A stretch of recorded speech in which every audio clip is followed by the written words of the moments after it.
তোমাদেরকে বলবো, প্রবাসীদের যারা আত্মীয় পরিজন আছো, ওকেও একটু ভালো কথা বলো। ছোট ছোট ভালো কথা বলা যায়, কিন্তু এবার ঘি বানায় উঠায় রাখবো, তুমি আসলে গরম ভাতে ঘি দিয়ে খাবা, কতদিন হাতের তৈরি ঘি খাওয়া, এরকম যা চট্টক সামর্থ্য আছে, কিন্তু তাকেও একটু একটা দুটো ভালো কথা বলতে হয়।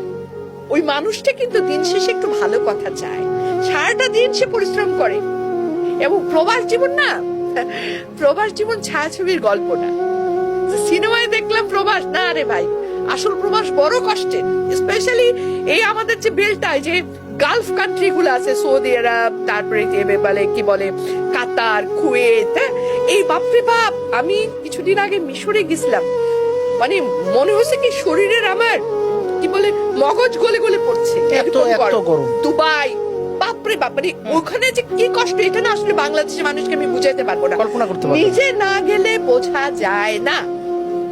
এখানে যারা কাজ করছে কত কষ্ট করছে, আমি তো তাদেরকে স্যালুট করি যে ওরা মানুষ না, এবং করে কয় টাকা ওরা নিজের জন্য রাখে, আর কি মানবতার জীবন যাপন করে, খায় কি একদম একতলা দুতলা ডরমেটরির মতো থাকা, একেবারে কিসের জন্য?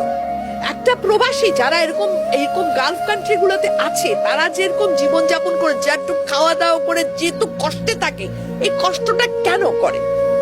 পরিবারের জন্য করে, পরিবারকে হাসি মুখে রাখার জন্য করে। এই পরিবারের কাছে আমার অনুরোধ যে প্লিজ তার কষ্টকে একটু মূল্যায়ন করো, তাকে একটু ভালোবাসো, বেশি কি আর তার লোকে একটু ভালো কথা বলো।